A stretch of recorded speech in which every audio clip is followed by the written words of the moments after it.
এফালে যদি ধৰ্মক লৈ একাংশৰ মাজত সংকীৰ্ণতা, আনফালে আকৌ তাৰ মাজতে দেখিবলৈ পোৱা গৈছে উদাৰতা আৰু ভাতৃত্ববোধৰ এক অনন্য ঐতিহাসিক ছবি। সাম্প্ৰতিক এক নতুন সংজ্ঞা লিখিলে ধুবুৰী জিলাৰ চাপৰৰ কাজিপাৰা গাঁৱৰ ৰাইজে। সমাজৰ শান্তি, সম্প্ৰীতি আৰু আন ধৰ্মৰ লোকৰ আৱেগক সন্মান জনাই গাঁওখনৰ মছজিদ পৰিচালনা কমিটি আৰু জ্যেষ্ঠ নাগৰিকসকলে গ্ৰহণ কৰিছে এনে এক অভূতপূৰ্ব আৰু দূৰদৰ্শী সিদ্ধান্ত, যাৰ প্ৰশংসাত এতিয়া পঞ্চমুখ হৈ পৰিছে সমগ্ৰ অঞ্চলটো।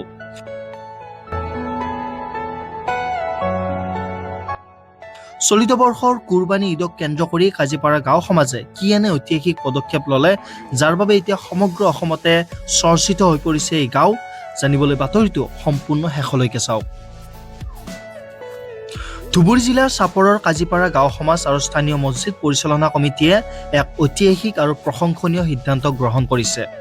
সমাজৰ শান্তি, সম্প্ৰীতি, একতা আৰু ধৰ্মীয় সংবেদনশীলতা অক্ষুণ্ণ ৰখাৰ স্বাৰ্থত এই গুৰুত্বপূৰ্ণ পদক্ষেপ লোৱা হৈছে। চলিত বৰ্ষৰ ঈদত গৰুৰ পৰিৱৰ্তে আন ধৰ্মীয়ভাৱে বৈধ জীৱ-জন্তু সিদ্ধান্ত লোৱা হৈছে। শান্তি আৰু ভাতৃত্ববোধ, বহুমুখী সমাজ ব্যৱস্থাত সকলো ধৰ্মৰ লোকৰ আৱেগ অনুভূতিক সন্মান জনায় আৰু সমাজত যাতে কোনো ভুল বুজাবুজিৰ সৃষ্টি নহয়, তাৰ বাবে এনে সজাগতামূলক সিদ্ধান্ত গ্ৰহণ কৰা হৈছে। আৰু মছজিদ কমিটি আৰু গাঁৱৰ জ্যেষ্ঠ ৰাইজে গাঁৱৰ প্ৰতিগৰাকী ইছলাম ধৰ্মী লোকক এই সিদ্ধান্তক আদৰি ল'বলৈ সম্পূৰ্ণ সহযোগিতা কৰিবলৈ আহ্বান জনাইছে। কাজিপাৰা গাঁৱৰ এই দূৰদৰ্শী আৰু উদাৰ সিদ্ধান্ত এতিয়া সমগ্ৰ অঞ্চলটোতে পাৰস্পৰিক বিশ্বাস আৰু সাম্প্ৰদায়িক সম্প্ৰীতিৰ এক অনন্য নিদৰ্শন দাঙি ধৰিছে। আমি কাজিপাৰা সমাজ কমিটি আৰু কাজিপাৰা জামে মছজিদ চাপৰ চহৰৰ লগতে অৱস্থিত এখন কাজিপাৰা গাঁও, য'ত আমি হিন্দু মুছলমান আজি শ বছৰৰ পৰা একেলগে শান্তি সম্প্ৰীতিৰে বসবাস কৰি আছোঁ, আপোনালোকে জানেই। আৰু আমাৰ নামনি অসমৰ শান্তি সম্প্ৰীতি আৰু ঐক্যৰ পীঠস্থান বুলি চাপৰক কোৱা হয় চবে। তো এইখিনিৰ কাৰণে আমি যিটো গো সুৰক্ষা আইন 2001 একমতে আমি যিহেতু সকলোৱে একেলগে আছোঁ, শান্তি সম্প্ৰীতি বজাই ৰাখিবলৈ আমি এইবাৰ গৰু ম'হৰ বাহিৰে কাৰণে যি অন্য জন্তু আমি দিব পাৰি বিধিমতে, সেই বিধিমতে আমি ছাগলী বা ভেড়া আমি এইবাৰ দিয়াৰ কাৰণে সিদ্ধান্ত লৈছোঁ কাজিপাৰা সমাজ কমিটি আৰু মছজিদ কমিটিয়ে।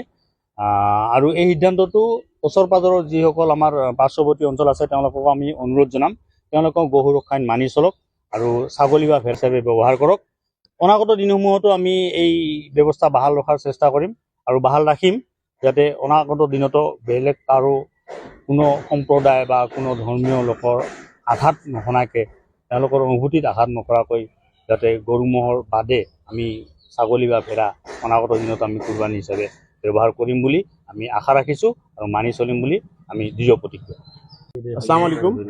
আপোনালোকৰ মাধ্যমত অসমবাসী ৰাইজক মই ঈদ উল আজহা 2026 চনৰ 28 মে সকলোকে আন্তৰিক শুভেচ্ছা আৰু স্বাগতম জনাইছোঁ, আনন্দ উৎসৱ মানে কি যাচিছোঁ সকলোকে।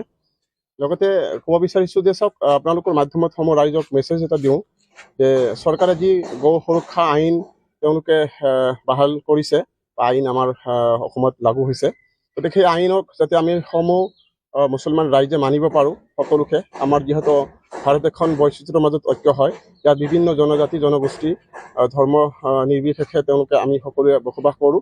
গতিকে গৰু যিহেতু এটা পূজনীয় এটা বস্তু হয়, গতিকে আমি ইয়াক কৰি আঘাত নিদিম, আমি নিবিচাৰোঁ। আমাৰ ইছলাম সদায় মানে কি শান্তি শৃংখলা আমাক শিকায়। গতিকে ৰাইজক SMS এটা দিওঁ বা বাৰ্তা এটা দিওঁ, যাতে সকলোৱে এই আইনখনক সমৰ্থন কৰে আৰু আইনখন বাহাল ৰাখে, চবে মানি চলে, সন্মান জনায়। সেয়াসমূহ মানে কি ৰাইজক মোৰ ফালৰ পৰা আন্তৰিক শুভেচ্ছা, লগতে আহ্বান মোৰ এইটো যাতে প্ৰত্যেকে এইটো আইনখন ফ'ল' কৰে। মই আপোনাৰ কাজিপাৰা জামে মছজিদৰ ইমাম হওঁ। সমাজে আমাৰ কাজিপাৰা সমাজে বৃহৎ এখন সমাজ হয়।